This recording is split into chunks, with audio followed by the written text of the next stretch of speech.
बुखारी शरीफ की रिवायत है कि अल्लाह के नबी अलैहिस्सलाम ने बनी इसराइल का एक वाक़या नकल किया कि एक जुरैज नामी बड़ा अल्लाह वाला था।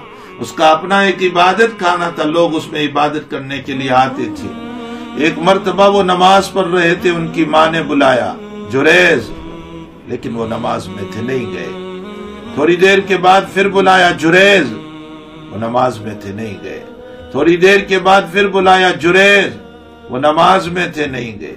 जब नमाज पूरी हुई तो अपनी माँ के पास गए। उधर माँ की जबान से बद्दुआ निकल चुकी थी कि जा, जब तक तू फाहिशा और बदकार औरत का मुंह न देख ले, तू जलील न हो जाए, वहां तक तेरी मौत न आए। माँ की बद्दुआ पूरी हो गई, बस मसला जो होना था वो हो गया।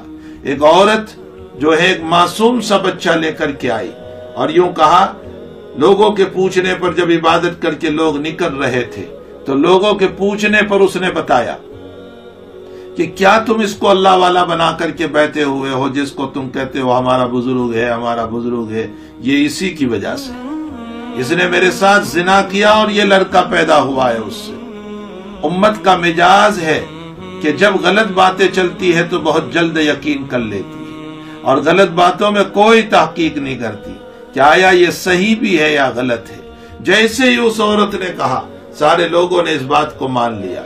जब ये बुखारी शरीफ में रिवायत आती है तो मैं तलबा को कहता हूँ कि गलत बातों में तहकीक की जरूरत होती है, वहां कोई तहकीक नहीं करता, और सही बातों में कोई तहकीक की जरूरत नहीं होती, वहां तहकीक करते हैं। हम कहते हैं कि यह आदमी अच्छा है तो इस पर लोग कहते हैं हम तहकीक करेंगे कि अच्छा भी है या नहीं, लेकिन एक आदमी से मुताल्लिक यूं कहा गया कि ये गलत आदमी है तो सारे लोग उसी वक्त तस्लीम कर लेते हैं। ये उम्मत का अजीब मिजाज है, सही बात में तहकीक करते हैं और गलत बातों में कोई तहकीक नहीं करता और उस कच्चे कान से उसको सुनते रहते हैं।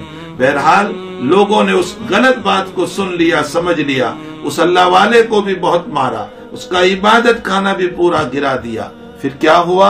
अब अल्लाह ताला ने उस वक्त के नबी को कहा कि इससे कहो कि उस बच्चे से पूछे कि तेरा बाप कौन है। उस बच्चे के पास आए और पूछा तेरा बाप कौन है। 3 दिन का बच्चा बोल रहा है मेरा बाप जंगल में बकरियां चराने वाला है, यानी कोई और आदमी है। तब जाकर मसला साफ हुआ।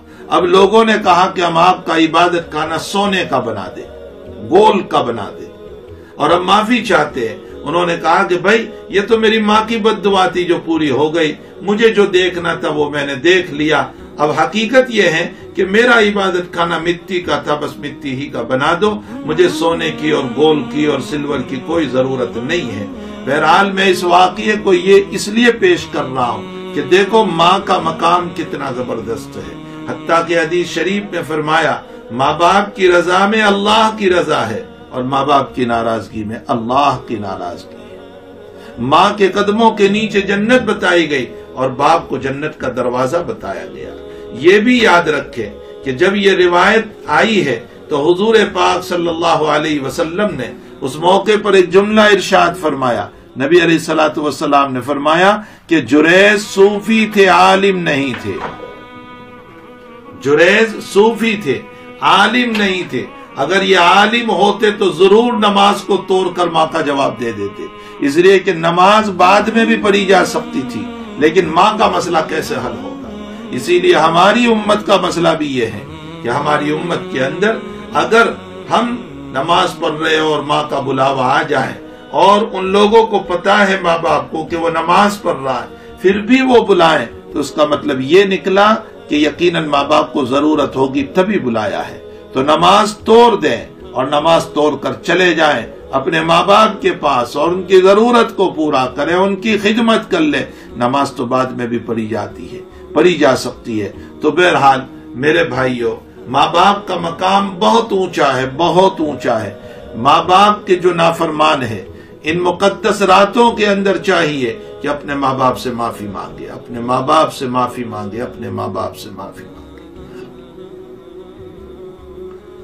और अगर उनका इंतकाल हो चुका है तो उनकी कब्रों पर जाएं, उनके लिए इसाले सवाब करें, उनके नाम पर सदका करें, खूब दुआएं करें उनके लिए ताकि वो राजी हो जाएं, वो खुश हो जाएं, वो राजी और खुश हो जाएं। उनके लिए दुआएं करें और उनके नाम पर सदका करें, उनके लिए इसाले सवाब।